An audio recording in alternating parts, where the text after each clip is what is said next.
to Women in the Fore. I am Ezelina Kamaliza. This is a program that we profile women that are doing extraordinary things at their own level and trying to inspire other women to reach their goals. Today in the program, I'm having Tamara Ntuwa. She's a branch manager with the National Bank and also a business owner. Welcome to the program. Thank you, Ezelina. Who is Tamara Ntuwa? How would you describe yourself? Well, Tamara Ntuwa is just a simple woman, a go-getter, born in Lilongwe but raised in Blantyre. She has got two lovely boys, born in a family of 6 and the fifth born. In a nutshell, that's who I am. Okay. Can you tell us about your childhood growing up? How was it like? Well, I grew up in a township called Najoli. It was not a tough one because we had parents who were so loving and caring. They took good care of us. They were disciplinarians, and we thank them because I think that's what made me to be who I am today. So I did my primary school at Namawa and my secondary school at Providence, and they made sure that we attend the basic education. And then my tertiary I did at Chanko. Take us through your educational journey. You've mentioned that you went to Namawa Primary School and then Providence and then Chancellor College. How was it like through all these stages of your life in your education? Well, as I said, our parents made sure that we go through the base schools in life. So after Namawa Primary School, I went to Providence, then got selected to Chancellor College, where I pursued my BA in philosophy and psychology. And after that, I started work with National Bank, but at the same time, I was continuing with my education. I did MBA. And after doing MBA, I was still not satisfied with some skills. I just have this age of broadening my skills. So I also did MSc in organizational psychology. You've spoken that your bachelor's degree was to do with psychology. How did you end up wanting to be a banker?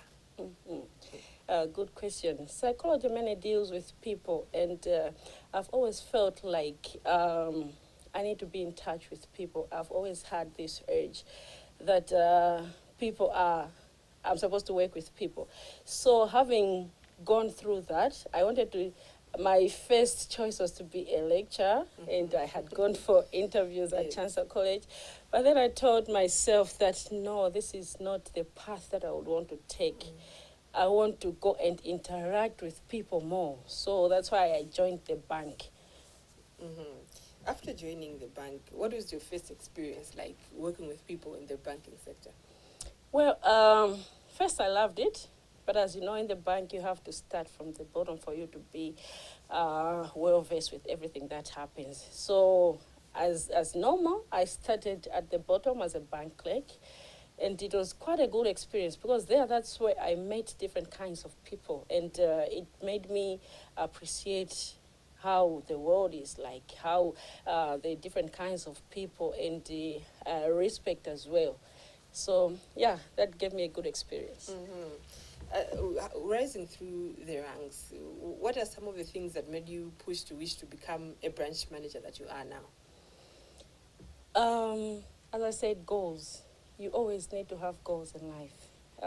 As you're starting from the bottom, you have to see the top and always aim to attain that. So I had goals within myself.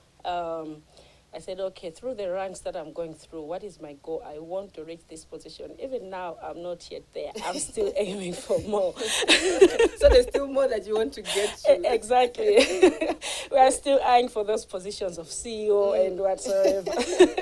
Oh, that's very beautiful. How did you get to where you are? As much as you've already said that you had set your goals, but I know it wasn't just a day's dream that you slept and woke up, you're a branch manager. You know, what are some of the things you did to feed into that goal? Okay, one thing that I cherish is the advice that I get from people. My parents, as I said, they're disciplinarians, and they give us a lot of advice.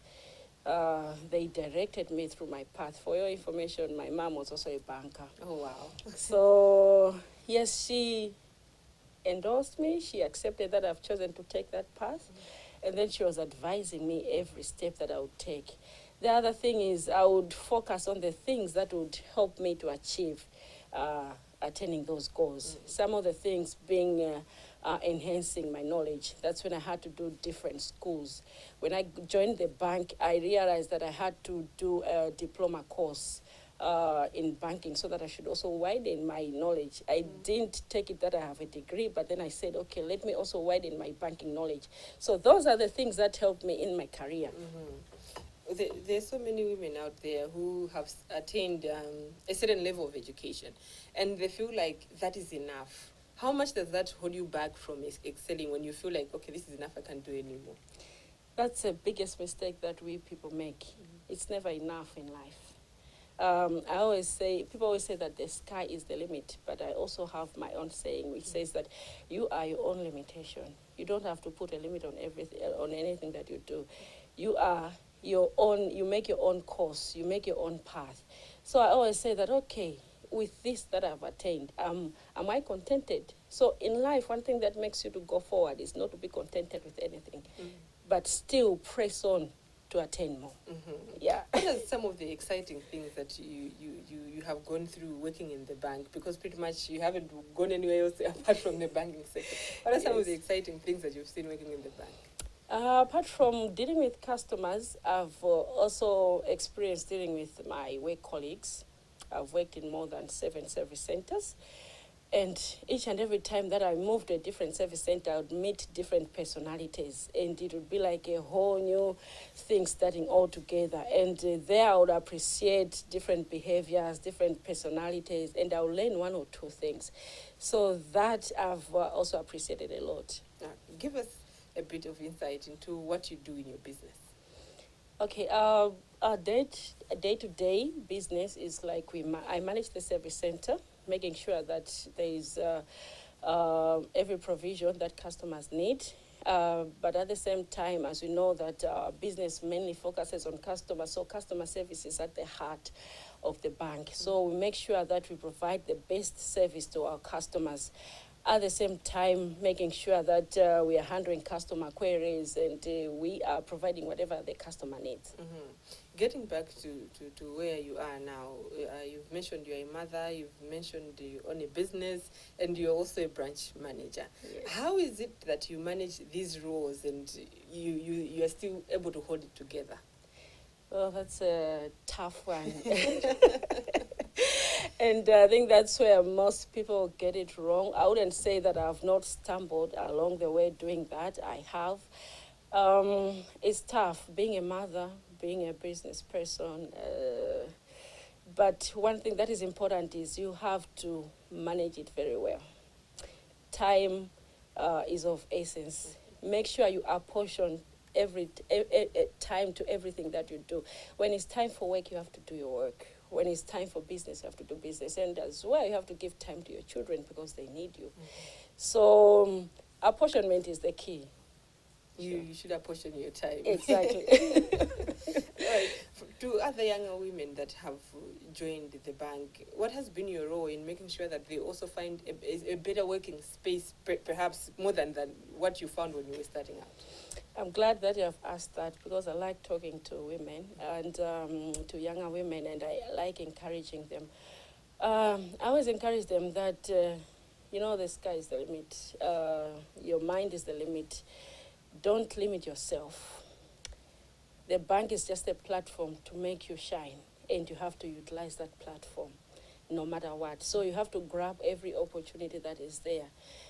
For example, in our bank, there are lots of trainings that the bank provides, and it's up to you. You find yourself that you're going to a training, you're coming back, you haven't profited anything, but your colleague has profited something.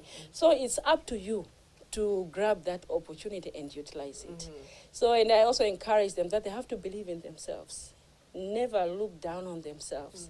They are going to face so many challenges. As a woman, it's hard to prove to people that you can do it. Maybe sometimes you have to work 4 times as much as men do, but then they don't have to give up. They still have to press on and believe in themselves. We're talking about women still in the banking sector. How do you look at the situation in terms of gender balance? Are we there yet in the banking sector? That is because that's where you've been invested so well, or there's so much that we can do? I wouldn't say that we are there yet, but I think the strides are there that are showing that we are going into the right path. And I always encourage women to make sure that, as I have already said, to press on. One of the things that I do, as we've said, is that they have to enhance their education. Most of the times we blame the management that they are not considering women. But then what are we doing ourselves for us to be considered? We find out that we are given equal opportunities with men to compete, but then our education is a bit lower. Our self-esteem is a bit lower. Your confidence is lower. So still, they have to pick the best candidate regardless of gender. So yeah, strides are there. And to talk about our bank, I think it's doing its best. We have 15 service centers, and I think out of those, 8 are women managers. Wow. So yeah, our management is doing a good job. Very good job indeed. Sure. You are watching Women in the Fore. We're talking to Tamara Ntuwa. She's the branch manager with National Bank and also a business owner. Stay with us as we continue with our chat.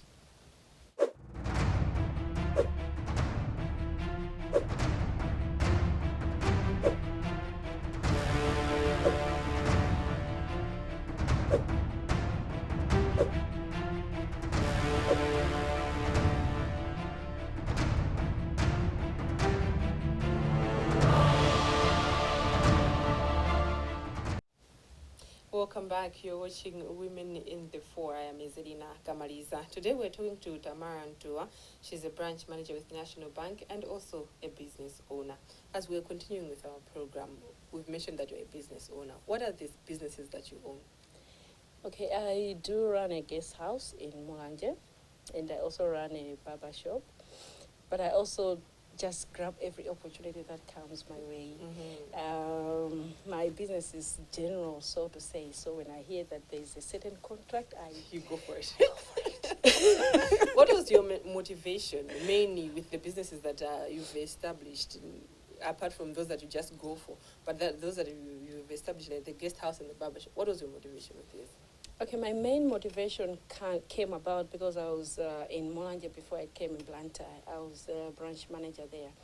So I saw that Malawi has got a lot of potential in terms of tourism. And Mulanje was lacking in terms of accommodation somehow. So I saw that opportunity and I grabbed it. I said, what if I could do something in terms of good accommodation, but manageable one, reasonable one. So that's what I did. And in terms of the barbershop, it was almost the same case. When I was in Mulanje, I saw that there wasn't a proper barbershop. So it's called, actually it's an executive barbershop. So I made sure that, okay, I provide the best service, the smart barbershop. That's when the idea came. I like the part that you mentioned of saying you grab every opportunity that comes your way. What gives you the zeal to grab every opportunity that comes your way? Because we know there's so many opportunities that come by us every day, but we've seen them gone by. And many of the times that we say, okay, I wish I did that. I wish I would have gone into that. But how do you find the zeal and continue to pursue such opportunities? Okay, the first thing that we have to ask ourselves, I go back to the issue of being content with what you have. You have to ask yourself that, am I contented? And then you find out that you can live a better life besides what you are living now. So that's what pushes me. That's what gives me the motivation, the zeal to say that, okay, if I do this, it means I'll have an extra income. For your information, as bankers, we are taught to value every money that we have. So even the 50 kwacha that we see, others might say that it's only 50 kwacha, but for us it's money, it adds on to something. So even if I would make a business which should give me a little something, that is an added value to me. Yeah. What would you tell women that have aspirations in terms of owning businesses, but they don't know where to start or what to do? Like you're saying, the value for money, they look at, okay, this business maybe it'll be giving me 100 kwacha a day. Maybe it's not worth it. What would you say to them? I always encourage women that you don't have to have a large capital to start a business. I'll give you my case that I started my small businesses by selling boiled eggs at work. I would see that people would come hungry in the morning, so I would buy a tray of eggs and boil them. People would buy, and then I would make little profits. And then I said, okay, I know how to cook, I know how to bake. I'll be making cakes, I'll be making scones. Those were adding to the capital that I was saving. And then it adds little by little. You don't have to look down on yourself that I don't have this large capital that I can start a business with. But the little that you have, it builds up. And then in the end, you find out that you're doing much more. Mm-hmm. I would like to take this opportunity for you to highlight for us, what are some of the things that are making women to fail, perhaps to progress with their businesses as they're starting out or as they have grown, but somehow they're leaping? What is it that is causing women to fail to build businesses in Malawi? One of the things is they fail to handle their discouragements. We always face challenges in life, regardless of being a woman or a man. But then we face those discouragements, those challenges, but women fail to handle them.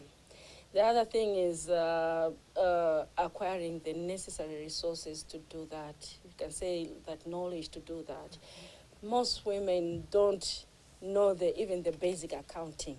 So, and most of them, even those that are watching, would say, I don't want to go into it for myself. Exactly. so, you know, such things. Some of the things that don't require you to go in class. You can just ask. I believe in asking. Throughout my life, I go to someone, I say, okay, I don't know this. It's not wrong to look as if you are a fool, to look as if you don't know something. But I say, okay, just teach me how to do these calculations. So that has been my philosophy. I would rather look a fool and learn something from there. Yeah. Than just wanting to look know it all. Exactly. Yeah, sure. So the third thing, and confidence. Have confidence in yourself. Believe in yourself. Say that I can do this. Because we start a thing, and then in the way we are like, this thing looks difficult. This thing looks like I can't continue with it. So, yeah, I encourage women that have confidence in yourself. Through your work experience and owning a business, you've been a leader. Yeah. Those are elements of being a leader. What does it take for one to become an effective leader? Well, an effective leader is the one that, I'll highlight a few things and just be quick, that is able to listen to people, that is able to communicate to people very well. Communication is a key in everything that you do. If as a leader you are not able to communicate to people, how are your followers going to take your message? So communication is the main key. Also, you have to be able to read the situation. Because as a leader, you cannot be something who you don't understand the situation, and then people who comes behind you, what are they going to do if you are not understanding that situation? So basically, those are the things that you have to do as a leader. Can you share with us some of your milestones? You've mentioned so many things that you've done, but those things that stand out for you, what are some of those? Well, other things are being selected to go to continue my tertiary education at Chancellor College. It was a dream come true to me. I was just an average student, but then when I strive that even though I'm an average student, I should go. Make it. Yeah, so that one was a big milestone to me. And then after that, doing additional school as well, MBA, MSc, and having my two boys, Chimwemwe and Chipango. Wow. Those are my two bundles of joy. I always look forward to knock off and meet them. We like playing together, chatting, so yeah. All right. What are some of the challenges you faced throughout your journey? I know it can't just be a smooth ride. What are some of the things that you can highlight and how you dealt with them? Well, some of the challenges, doing your work and having to take care of your home. You find that your one child, for example, is sick and you have to give an excuse at work. These are most challenges that women are facing. When you're pregnant, the whole 9 months, you have to face all that, the sicknesses and what. But you still have to handle it because those are phases of life. And other challenges, as I said, other people looking down on you, that you can't do this job because maybe they're looking in their gender eyes. but you still have to prove them wrong. Also, the point is to prove them wrong. Yes. Because I know, really, when it comes to being discouraged, there's so many things that we face every day, and some women have actually fallen back, even men, saying that I can't continue. But what would you tell such people? Well, as I said, the first thing is to have that self-esteem, that belief in yourself, that everything is possible. And I also always encourage people, we live in communities. My support system has been my family. My mom and dad, they have always been encouraging me that, no, you can do this, you can do this. Even the time that I was not believing in myself. My dad, he always even says right now that, Tamara, I'm going to be a CEO one day. So that encourages me, and it pushes me to say, okay, if he is seeing something in me, why should I not see that thing in myself? So as a community, I always encourage people that let's encourage each other. Let's encourage our children around us. Let's encourage those we are looking after, even though they are not our relatives. When we meet them, the girls, the children, we should tell them that it's possible. Everything is possible. Just believe in yourself, and you are going to attain this. We always look at different people in life. We say, how did they attain that? They are not special people. They are just people like us. So why not us? So indeed, why not us? Lastly, you've mentioned so many things that you do. What do you do in your free time when you want to relax? What are some of the things you do? Well, the first thing that I like to do is I play netball. I play netball a lot, for your own information. If it was not for my career, I would have been playing in the Queens. We're waiting for you to join. I'm the best shooter. So we have a social netball team at National Bank. The other thing is I like adventures. We always discuss with my kids that this month, what are we doing? Are we going to Game Haven? Are we going to Majete? Are we doing this, and this? So, yeah, that's what I like. And then chatting with my siblings. We are always like one family, always bound together. We always call each other, hey, come this weekend for a braai. So, yeah, that's what we always do. It keeps life going. Exactly. Thank you so much, Tamara, for making it to the program. Thank you so much. It's a pleasure that you invited me. I appreciate it. Thank you. Well, that's how we've had it with Tamara Ntuwa. She's a branch manager with the National Bank and also a business owner. She owns a lodge and also a barber shop. Well, I believe you've been inspired as much as I have been inspired. One thing I've taken on is that don't look down on yourself and always build your confidence. You can make it. You've been with me, Ezelina Kamaliza. Stay tuned to Times Television.